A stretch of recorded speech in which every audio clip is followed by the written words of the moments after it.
صلوا على محمد وآل محمد.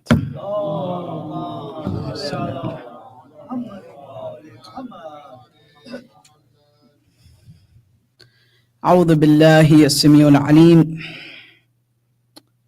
من اللعين الغوي الشيطان اللعين الرجيم. بسم الله الرحمن الرحيم وبه نستعين وصلى الله على سيدنا محمد وآله الميامين الطيبين الطاهرين المعصومين.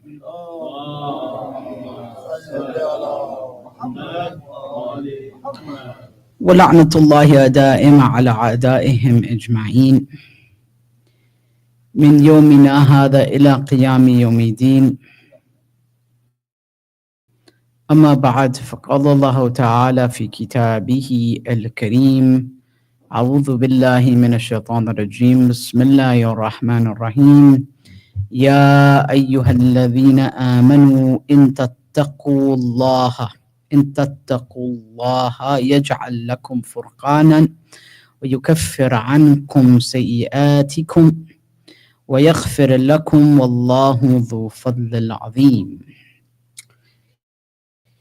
So the topic that I've chosen for tonight is love and kinship. And you'll see where I'm going with this. This is over 2 nights. We're going to discuss this. And one of the main reasons I've brought this up is the way my mind often works is I like to get at the root of fundamental problems or challenges, shall we say. Right? So when we look at any kind of relationship, whether it be among friends, whether it be among spouses, whether it be among parents, whether it be in our own community, I like to get to the root of problems, or the root of challenges rather. So not always problems, but they're challenges. And ultimately, the question that we have to ask ourselves, a fundamental question, is what animates our relationship? Meaning, what brings our relationships to life?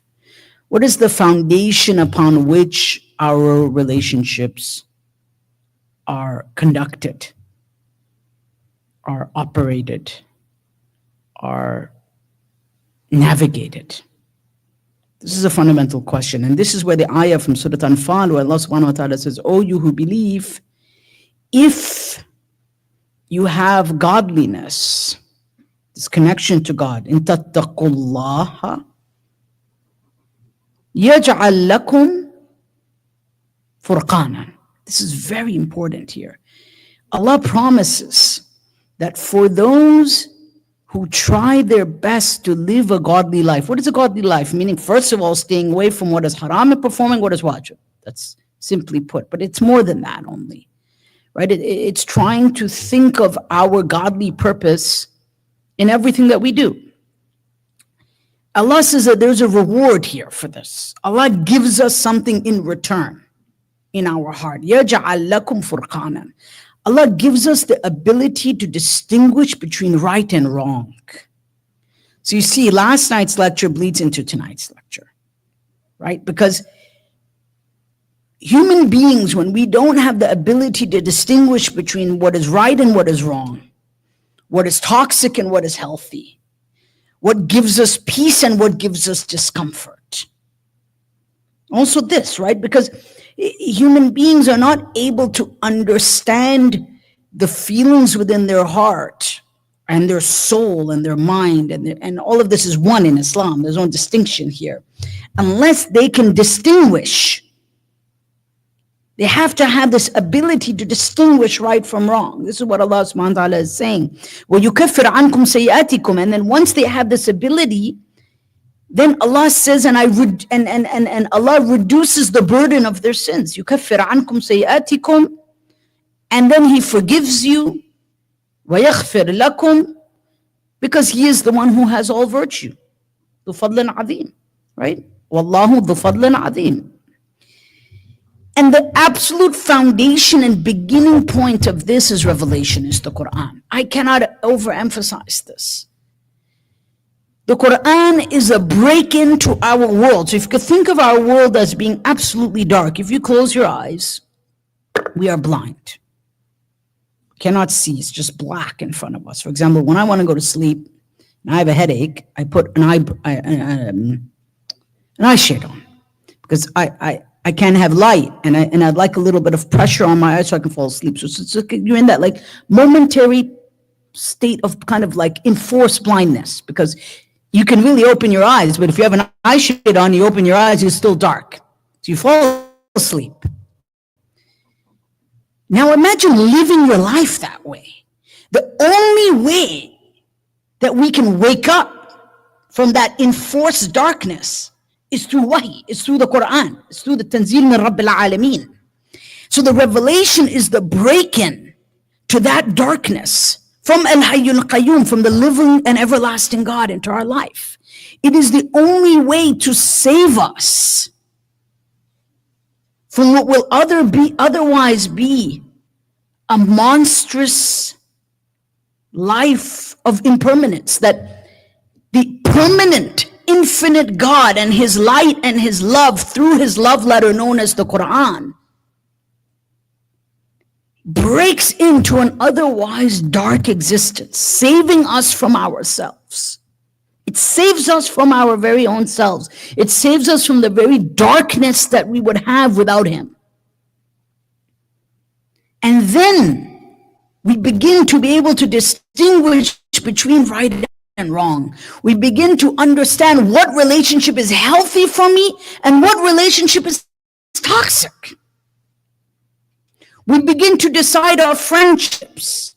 We begin to decide our spousal selection. We begin to decide our associations on the basis of what gives us spiritual comfort. But how do we know what gives us spiritual comfort if we don't have an association with the one who gives it to us?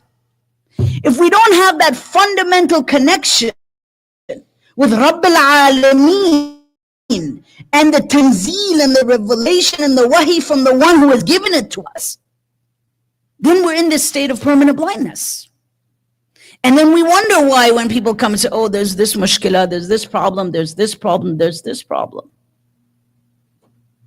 They have foundational problems. They have foundational reasons, rather.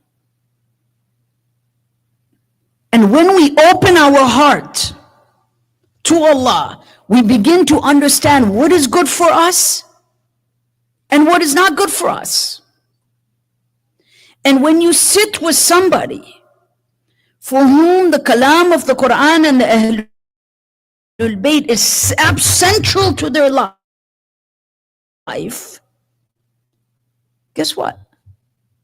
To be said. They're obvious. And if they're not obvious in a relationship, you got a problem. It should be obvious. Many things should be self-evident in terms of what's moral and what's immoral. Because those hearts then are in tune to each other. They're in sync. They both cry for Abu Abdullah. They both love Allah subhanahu wa ta'ala. Because يَجْعَلْ لَكُمْ فُرْقَانًا, Allah gives them a furqan. But if you have a furqan, this thing that Allah has given you because of your love for him, because of your devotion to God, because of your connection with the Quran, with the Ahlul Bayt, with the Ma'tam, with the Majalis, with all of these things, but the other person on the other end doesn't. Now we have a big problem. We have a very big problem, because some things don't need to be said. Then you need to see it, you need to say it, but then the receiver on the other end is not understanding because they don't have the furqan. If they don't also have the furqan, now we have a problem. It's what it's called incomplete incompatibility now. But when two people both have the furqan, life becomes exponentially easier. It's not perfect, but it becomes a lot easier. And we live in a world today where relationships are failing one after the other, because the very foundation of what that relationship is based on, and we're going to get to that in a bit as to, why that's, what that is based on.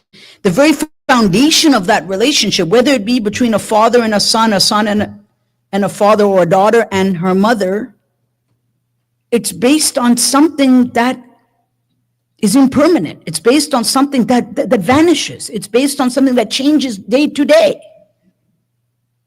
It's not based on a universal revelation.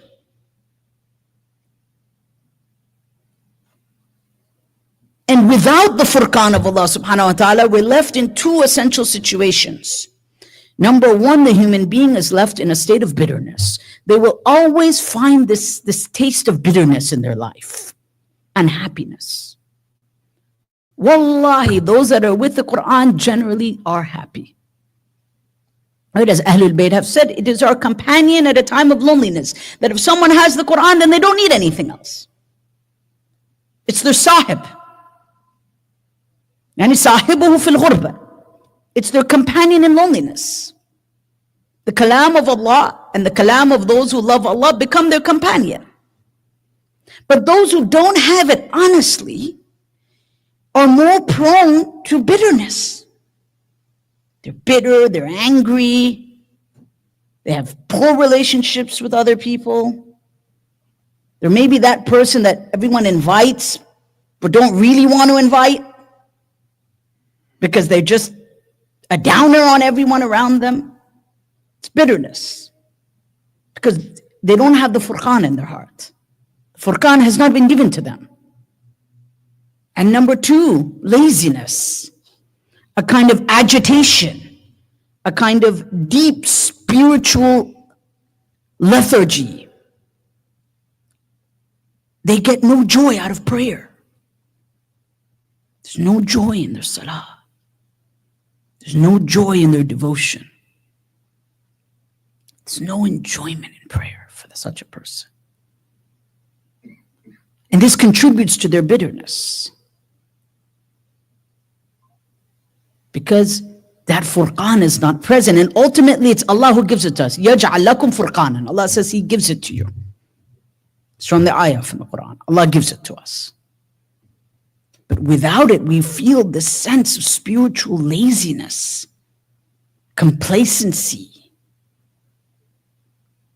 agitation, this sense of lack of focus, lack of interest as well. We would get bored. For example, here's a test I'll give you, a very simple test to know where you are at. Someone comes and begins speaking about an ayah of the Quran to you, or kalam of Ahlul Bayt, because Rasul and Aimma and Quran is one. They are the speaking Quran, the living Quran.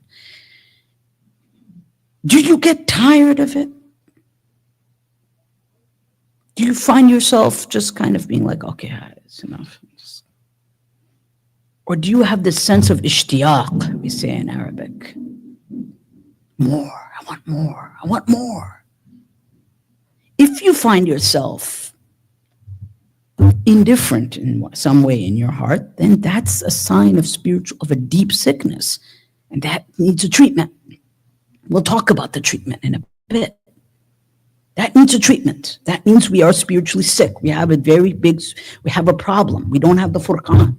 We don't have an attachment with the Quran. We don't have attachment with Rabbil Alameen. That light has not entered our heart. And if that light is not in our heart, and we find when we hear the name of Imam Ali, if a tear is not beginning to well up somewhere, there's a problem.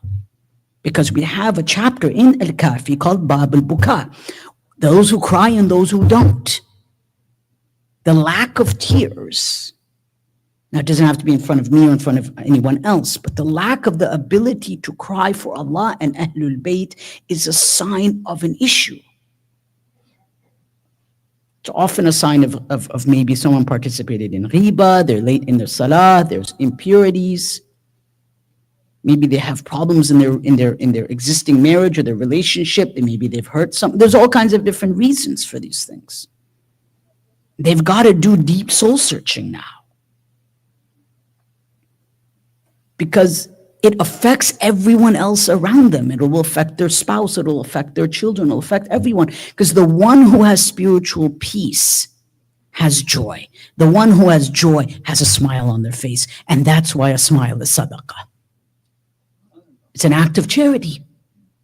Because they have spiritual joy that God has given them. And when they do smile, they know it's sadaqah, not just for any reason. They know that this is a sunnah of the Prophet. That as they walk in this world, on every footstep, they want to take the footstep of the Prophet. Every khutwa, they feel it's a step of the Prophet with them. That they're so consumed with working on themselves. And I've seen this, and you see this in truly spiritual people, that they literally forget about the faults of others. They don't even remember them. Even if they were to hear them, they wouldn't be able to recall them to you because they won't remember. Because it doesn't matter. I mean, they got to face their Lord on the day of judgment. I got to face mine. But the bitter person, the agitated person, the person who doesn't find any joy in their prayer and any joy in their dua or their ziyarah or their azadari, is the one who can tell you for 1 hour all the problems of everyone else. And the sins of this person and that person. Because they have no idea of who they are. They don't have the Furqan. And without the Furqan, that ability to distinguish between right and wrong, that ability to navigate the waves of life, the waters of life, that Allah gives us in the Quran. Allah says, يَجْعَلْ لَكُمُ الفُّرْقَانَ. Without that, we're in difficult times. Now, Imam Ali alayhi salam gives us an even deeper reason for this in Dua Sabah, which I highly suggest everybody reads as much as possible. The Dua of the morning, right? One of the most powerful and beautiful supplications in the literature of Ahlul Bayt alayhi salam. In Dua Sabah, Amir al-Mu'mineen says, لِمَا سَوَّلَتْ لَهَا ظُنُونَهَا وَمُنَاهَا تَبًّا لَهَا لِجُرْأَتِهَا عَلَى سَيِّدِهَا وَمَوْلَاهَا. Here he says that the problem lies in two things. ظُنُونَهَا وَمُنَاهَا. That they think they're smart. Dhunun. They think they know things. That ego within them has deluded them to think that they know the truth. Oh yeah, we know. Yeah, I know. I don't need to know. I've heard this a million times about Imam Ali. I don't need to know. No, this is done. This is jur'ah. This is daring God to go to war. Jur'atuha, the Imam says. This is jur'ah. No, we don't know. That's why we have to be reminded. That's why the humble mu'min, when they hear the name Ali ibn Abi Talib, they have a tear in their eye. They fall down. They can't walk. They start trembling because they know who Ali is, whether they heard the hadith 1,000,000 times or one time. Because they know that whatever they think they know, they cannot grasp the person of Ali ibn Abi Talib. It's impossible to know him. They don't take the kalam of Ali lightly. But those who have dhunun think they know things. They think they're intelligent. They think they've arrived at a point in Iman. They think because they're Shia, they've arrived at this or that. That's not from God. That's from the ego, Imam says. And then because of that, they have false expectations, munaha. Right? They have false, deluded expectations of what they think they're going to get out of life.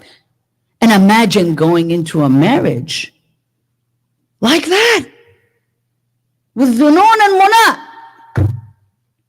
Big problems now. First, we have to admit we don't know. We are all a work in progress. Each and every single one of us are the servants, the khuddam of Ali, and the slaves of Allah. That's all we are. When we recite Dua Sabah in the morning, this is what we should be thinking about. Tabban. So, Allahumma salli. Because the Imam says, Tabban laha li jur'atiha. Cursed is it. Tabban, it's like saying la'an. It's tabban, it's like damned. Tabban laha li jur'atiha. That for how could we dare to think? This is jur'ah. Dare to think that somehow we can find happiness, contentment, understanding, and peace without him. This is a jur'ah of the nafs. This is the arrogance, hubris. Jur'ah here is daring God, literally. It's almost tempting God. Not literally, God is not tempted, but I'm using this in a figurative, symbolic way. Ala sayyidiha wa mawlaha. And it's daring its master and sovereign to now teach it a lesson. When someone enters that point, what Imam Ali is saying is that it's picking a fight with God. Because it's telling God that I'm going to do it on my own. I'm going to choose a spouse how I want, based on my standards. The Prophet has said this, Quran has said this. I'm going to go find what I want. Okay, this is Jur'ah, go. This is Dunun, go. Munah, go. But now this person has to sleep in the bed that they have made, the bed of destruction, and see their kids end up like this and like that. And they're responsible for each and everything because they have not followed the guidance of Allah. It's a state of arrogance, what Amir al-Mu'mineen says. False assumptions, conjectures. It's in another example. This is just one line from Dua Sabah. It's to make plans without factoring in Allah subhanahu wa ta'ala. To make a plan, to set a plan. I want to do X, Y, and Z. Without factoring in Allah. As soon as that happens, it goes from ilm and aql to dhan. Dhan is what? Dhan is conjecture. It's not real knowledge. There's a difference between ilm and dhan in Arabic. Dhan here is like their fanciful imagination, right? They close their eyes and think, oh yeah, marriage must be great. It's like a day at the beach, whatever. And then they get into that, and then that relationship explodes in a year. Oh my God, I don't know what to do, this and that. Oh. Because they have no control over their soul, over their ego. The aqd was just to make the relationship halal, nothing more than that at that point. Just so it's not zina. And if a child comes of it, it is legitimate. It's not an illegitimate child. But is that really the basics? There's so much more to life than this. There's the joy of God's light entering our heart. There's the joy of the love of Ali ibn Abi Talib.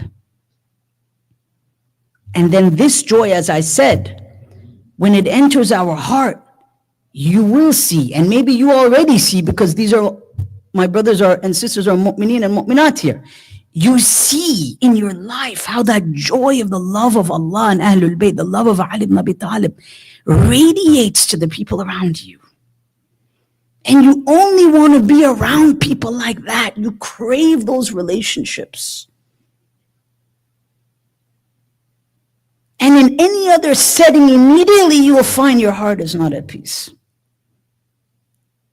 Immediately you feel it. I'm not at home here. There's something not right. You start looking at your watch. When's the time to go? Because you're at home. This is the home of the soul. Because they have a furqan, you have the furqan from Allah. So there's compatibility between the two. This is the relationship of the Shia of Ahlul Bayt. Sallu ala Muhammad wa ala Muhammad.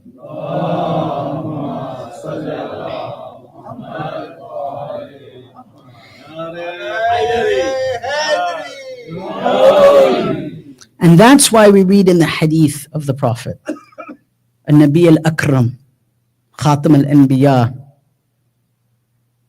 wal-Mursaleen, the seal of the messengers. Peace and blessings be upon him and his family. What does he say? He says, Hubbu Ali ibn Abi Talib ya'kulu as-sayyi'at. Sayyi'at kama ta'kulu an-nar al-hatab. He says that the love of Ali consumes sins just like fire consumes wood. And if you are in an audience or a gathering where someone mentions something from Ali ibn Abi Talib, you ain't gonna look at your watch.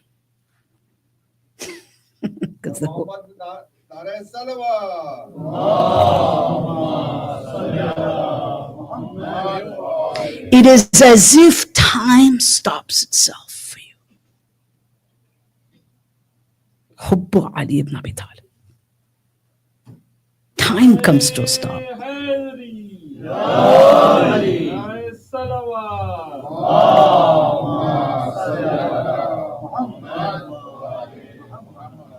Why? Because these are the friends of God.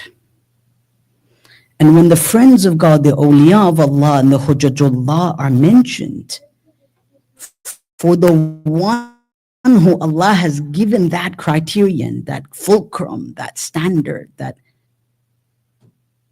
element, that secret element in their heart, which is a furqan, time stops for them.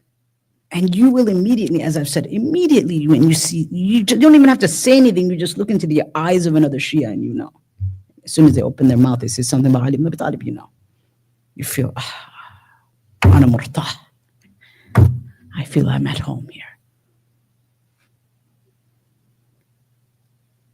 And if we don't, then inshallah, we ask Allah subhanahu wa ta'ala for the tawfiq to have that, to pray for that. There's no self-help book in Barnes and Nobles that you can pick up for it. But these are the sessions of A'za and Dhikr Ahlul Bayt alayhim as-salam. This is our therapy. This is our university. This is our madrasa. This is our training ground. No one else will be able to teach that except the Quran and the Ahlul Bayt. And then it takes a whole new meaning that when you meet a brother or sister from among you here, where does that love come from? You realize that you're brothers and sisters. Why are you brothers and sisters? Well, okay, believers are brothers. Okay, fine. But then they say, oh, well, that could be a whole ummah, this, that. Yeah, okay. Yeah, possibly. But the Prophet has says, Ana wa Ali abawa hadhihi al-ummah. I and Ali are the fathers of this ummah. That makes us all brothers and sisters here, whether we're Sayyid or Ghayru Sayyid. Whether we're Sayyid or non-Sayyid is immaterial. We are all the children of the Prophet and Ali ibn Abi Talib. And when our parents are being mentioned, that's the common bond that we have because we're all brothers and sisters in the love of the Prophet and Ali ibn Abi Talib. Now imagine a marriage or a home or a family where that's the motto. The Prophet and Ali are the fathers of the Sunnah. I'm just your caretaker. Ali is your father. Ali is your leader. Ali is your Mawla. All I am as your father is just a vehicle for you to have the love of Ali ibn Abi Talib. That's it. That's my only job. I'm a vehicle. Ultimately, he's your father. If we raise children that hear their father, Ana wa Ali abawa hadhihi al-ummah, you see a different mentality, different ideas, different upbringing. Right? It's all about creating that ecosystem where the wilayah of Ahlul Bayt can thrive and can live.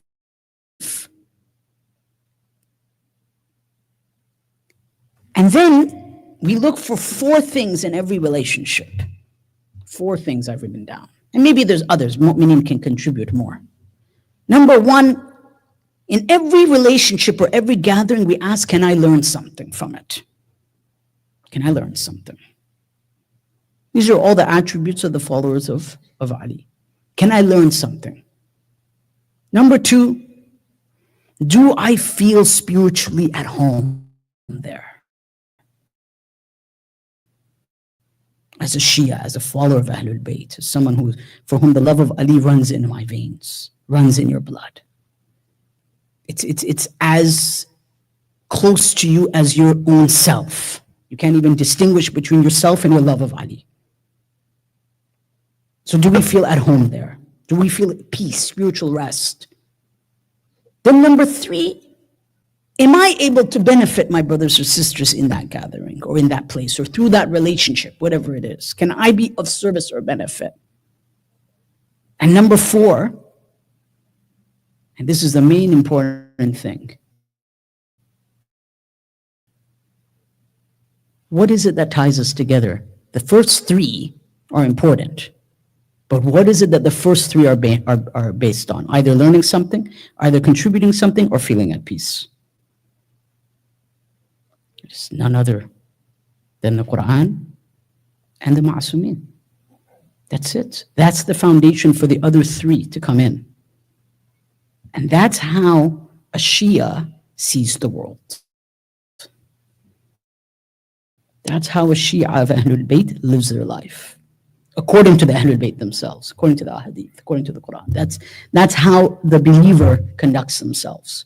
That's how they make decisions as to who their children will be friends with and who their children will not be friends with. That's how they decide which parties their child goes to and which parties they don't go to. That's how they decide how they will spend their weekend, whose da'wat they'll accept, or sometimes you have to accept a da'wat, but which one they will stay longer at, not kind of just go for the formality and leave. Obviously, providing it is a halal atmosphere. It's something else from a Sharia standpoint. But that's how the lovers of Ahlul Bayt make their decisions. That's how they build their kinship bonds. It's deep. But that's how it's done. And like I said, when you look into their eyes and they look into your eyes, honestly, this is the honest truth, because we read this in the traditions, your heart connects with their heart immediately because you know that you're on the same path. So that's the meaning of literally your brother can put his hand in your pocket. That's the meaning of it. That literally your house is my house. For example, if someone else's child was to pass away, your pain for them is almost like the pain of losing your own child. That's the level of empathy that one would have for their fellow brothers. Now, I found a poem for tonight. Before that, recite as-salatu ala Muhammad wa ali Muhammad.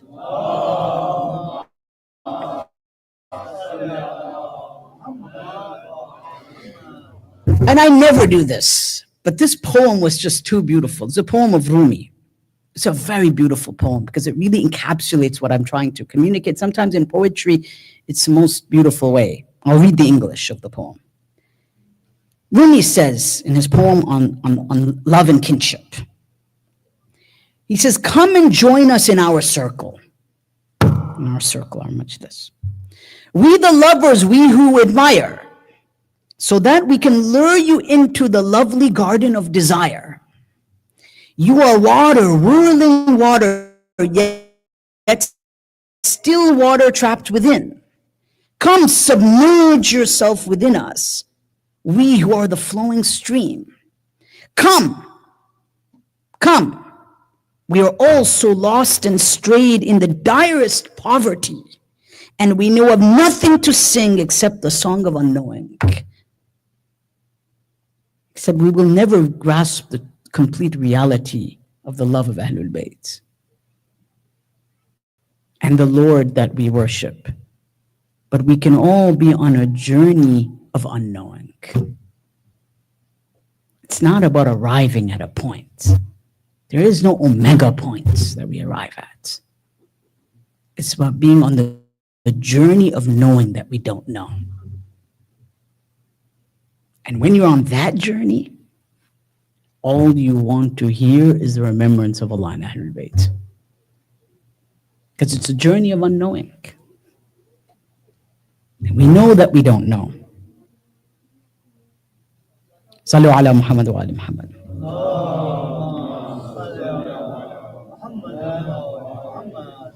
Now imagine Imam al-Hussein, Salamullahi alayhi. He goes out into battle on the day of Ashura. What is one of the first thing, or rather, what is the first thing that he said? The tradition tells us he rode on his horse. He took his sword out. Ayasan min al-hayat, aziman ala al-maut. He rode out into the battle. What does he say? Anna ibn Ali al-Tuhr min al Hashim. I am the son of Ali, the purified from Hashim.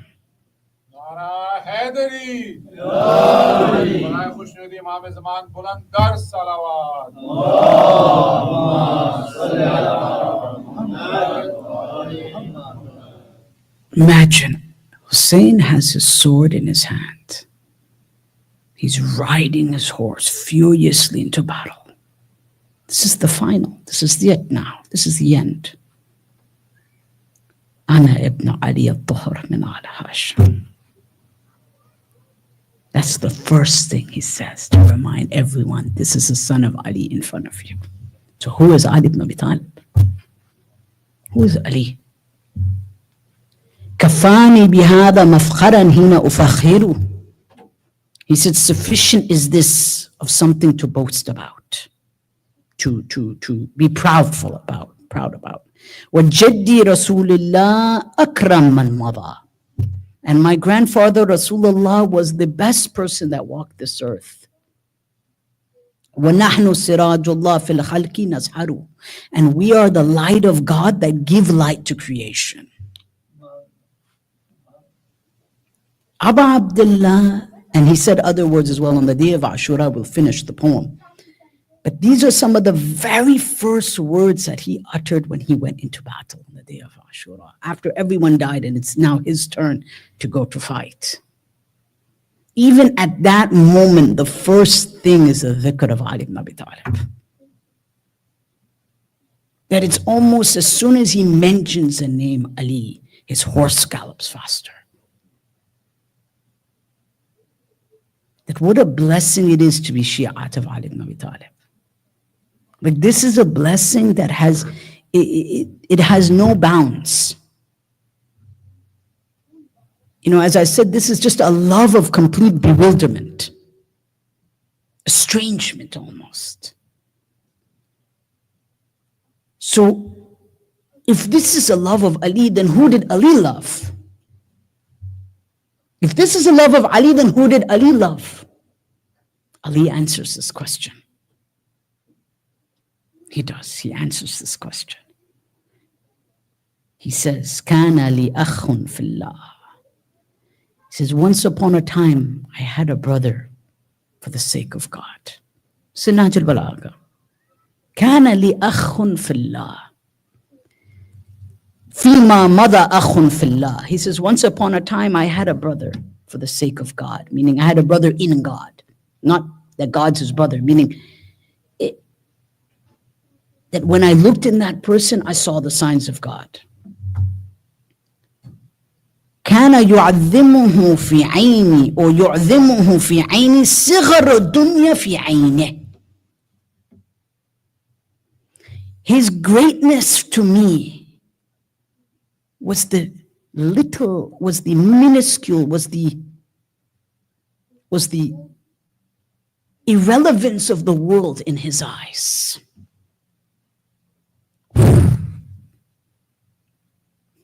His greatness to me in my life was how little he saw in this world. صغر الدنيا في عينه. Amazing. This is the one that Ali loves. Ali says, once upon a time I had a brother. He then goes on to say, كان خارجا من سلطان بطنه. Most likely this is referring to Abu Dhar. Tomorrow we'll talk about this. He says, He never filled his tummy from the sultan, from the leader, from the politicians of the day. You will not find him in their presence.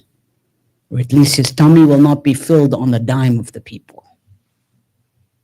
Amazing. Because this was a time where you could get rich fast. Wealth was exploding in the Muslim empire because the Muslims had gone out into new lands. They had farming income. It was like the Wild West. It was like the gold rush in the West. You know, when they were looking for gold, it was like that. Muslims were really getting really rich. And the government, and at that time, if you want to get ahead, probably better attaching yourself to the people in power. And he says, كان خارجا من سلطان بطنه. This is amazing. His tummy, meaning he never filled his tummy on the back of that power system, which is obviously the Umayyads he's referring to. يشتهي ما لا يجد ولا يكثر إذا وجد. فلا يشتهي ما لا يجد ولا يكثر إذا وجد. And he basically said that he never chased after things, like he wasn't obsessed with things. Things wouldn't, they have a saying that, he didn't obsess over craving for things. And when he would find what he was looking for, he wouldn't go to excess. Like he wouldn't get overexcited about these things. Oh, I got a new house, and we keep talking about it for like so many years, and sending pictures to everyone of every room. No. This person doesn't do that. No. Not against it. It just says there's so many more relevant things before I meet my Lord, before I'm lured into my grave, than sending pictures of the new master bedroom we just refinished.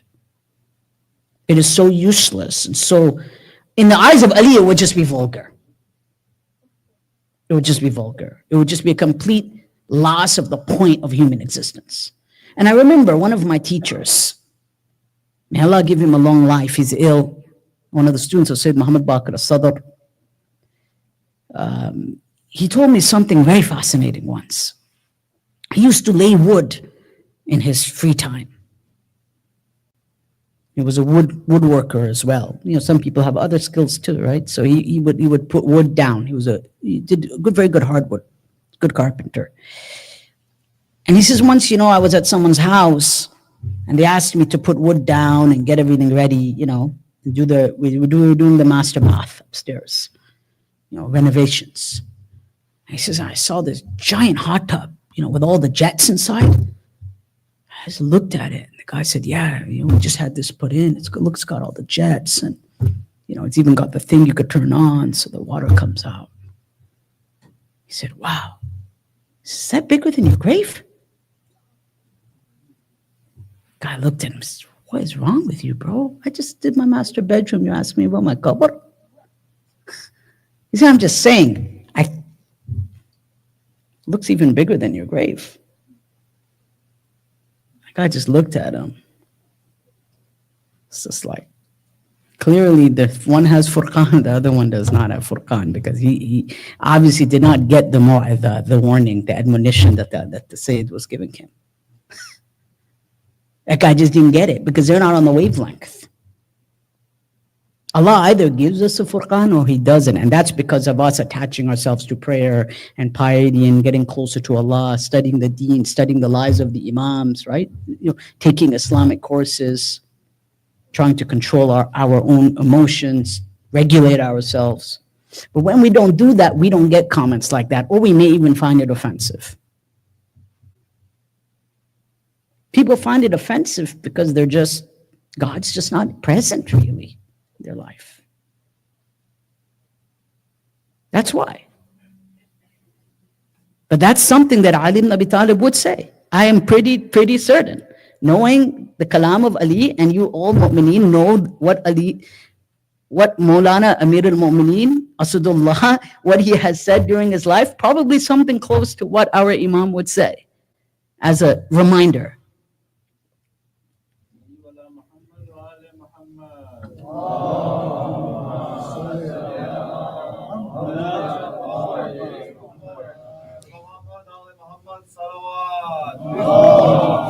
Can you come forward, Mu'mineen? Face the front, so there's room in the back. One more loud salawat, please.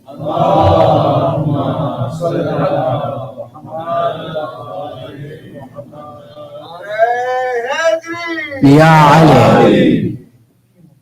Beraya berseudi Muhammad mana bawa bulan salawat.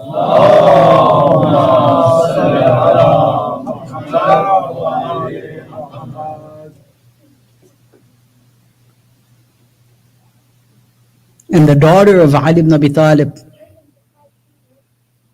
when she was born, tonight is the night of Zainab bint Ali.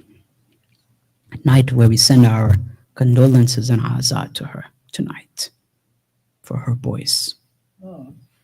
This is now the night of Banu Hashim. The nights have now come of the Hashimeen. These are now the very heavy nights, Mu'mineen. Now we're going to now start mentioning things that are the... When Sayyidah Zainab was born,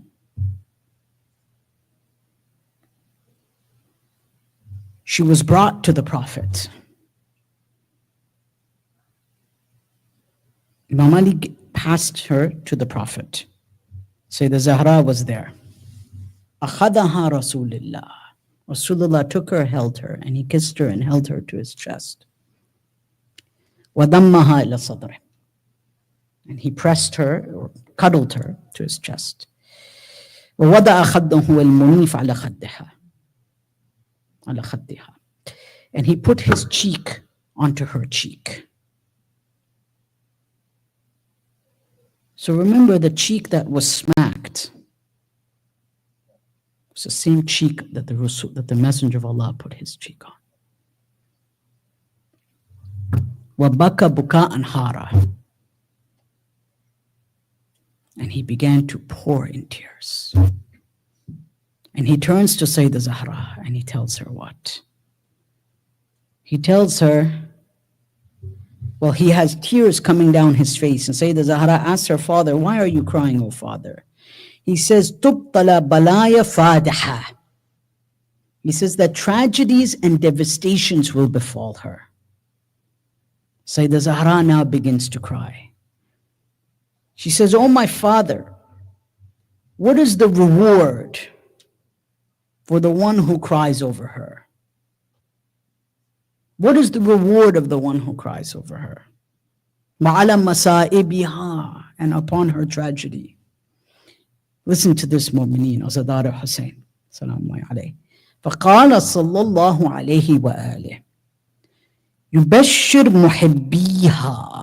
Give good news to her, the lovers of Zainab. Zainab al-Kubra. That the reward of the one who cries over her is like the reward of crying over Hussein ibn Ali himself. Because after all, she was one. They were one heart, one qalb. And it was on that day that the children began to come forward to fight. The historians tell us that they were young lions, each of them waiting their turn to go to fight. For some of them, the Imam felt that they were too young to fight.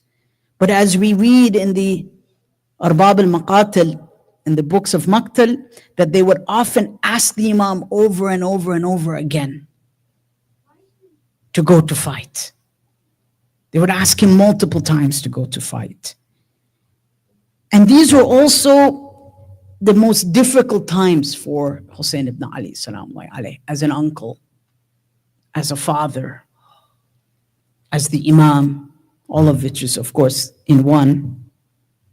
Because all of these children were an amanat in his hands. And in fact, we read in the traditions that every time they would go forth to ask to fight, do you know what they would do? They would begin to kiss him. They would begin to hold him. وَهُمْ غَارِقُونَ بِالدُّمُوعِ. And they were flooded with tears. over the grandson of the messenger of Rasulullah. And every time a child or a youngster would come forward, the women would begin to cry. The women would begin to cry out, Ya Rasulullah, Ya Zahra, Ya Jadda. Every time, imagine the pain in the hearts of these mothers. And these two boys, the sons of Abdullah bin Ja'far and Zainab, salamullahi alayhim,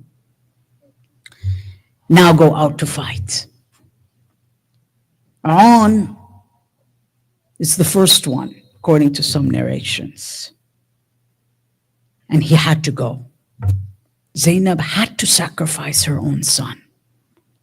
Lord knows that there would be so much more ahead of her. On goes out to fight, the traditions tell us, and he killed 18 men. He went out fighting and saying, if you don't know me, I am the son of Ja'far, the martyr Shaheed, who is shining in heaven. He reminds them that he is the grandson of Ja'far Tayyar, until Abdullah bin Qatna cut him with his sword and killed him.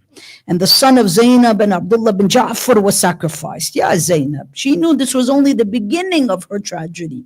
This was only the beginning of her struggles, of what Banu Umayyah would do to them in the desert, in the tent, falling off camels, being hit with spears, and on and on and on. This was just the beginning. And she lost her son. And imagine every time this would happen, she would think of the loss of Sayyidah Zahra, Amir al-Mu'mineen, Imam al-Hasan alayhi salam. And after Aun's ultimate sacrifice came his brother Muhammad, another shining youth from Banu Hashim. And he recites that I protest to Allah your enmity. فَعَلَى قَوْمٍ مِّن فِي الرِّضَى عُمْيَانٍ. And he says that these people are blind that are trying to fight us. He says nothing can replace the Quran. Can you imagine? As Muhammad went out into fighting, all he could mention is that we are with the Quran. وَمُحْكَمُ التَّنْزِيلِ وَالْتِبْيَانِ.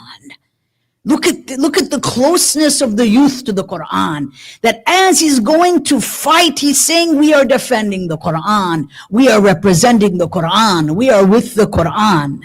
He fought and he killed 10 soldiers until once again he was ganged upon and he was killed. His killer was Amr bin Nash'al al-Tamimi.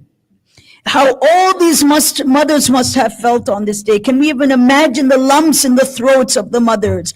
How, when these bodies were brought back. Because Hussein ibn Ali would have to bring the bodies back, obviously. He would go and bring them back, or one of the Sahaba would go and bring them back. Often I close my eyes and I try to think, when Zainab had her boys brought back to her, covered in wounds, what was going through her mind? How would a mother feel to lose her boys like this, to be killed like this in the most brutal way? Yet we know after, there would be no one to comfort her on the night after Ashura, after the killing of Imam Hussein alayhi salam. But more youth would go. More youth would have to go. Some riwayat state that Banu Talib went out together. There was Muhammad bin Muslim bin Aqil, Ja'far bin Aqil. They killed 15 horsemen. There was Abdul Rahman bin Aqil. There was Ahmed bin Muhammad bin Aqil. There were many from Abu Talib. Many of the youth from Banu Talib would go out one by one to fight. The riwayah states that Ahmed bin Muhammad bin Aqil went out to fight in the defense of his deen, and he also passed away. Then comes Abdullah bin Muslim, the son of Muslim ibn Aqil.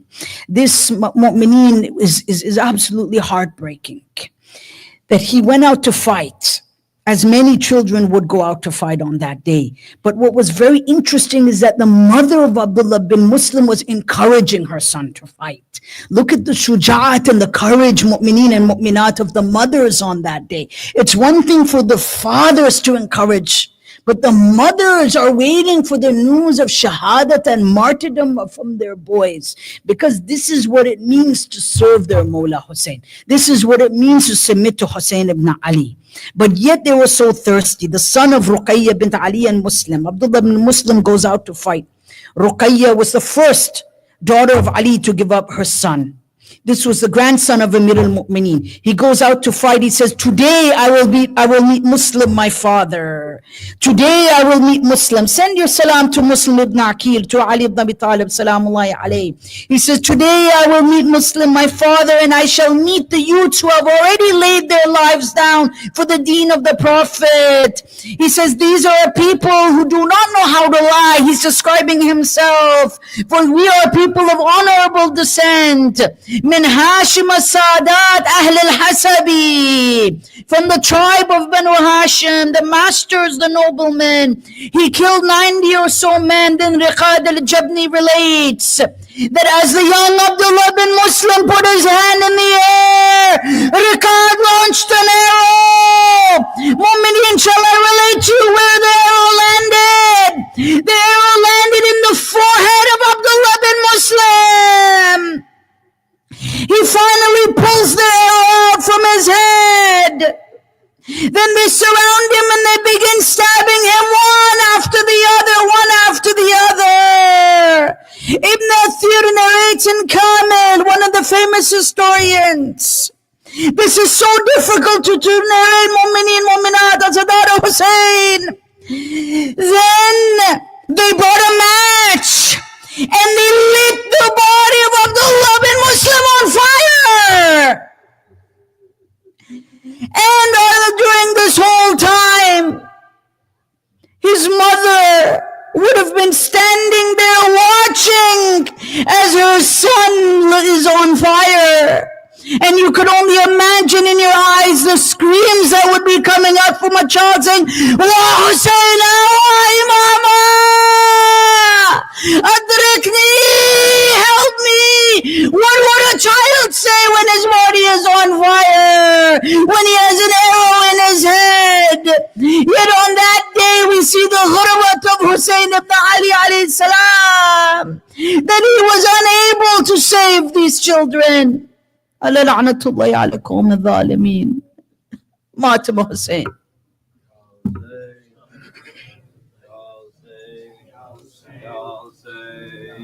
Ya Hussein, Ya Hussein, Ya Hussein, Ya Hussein.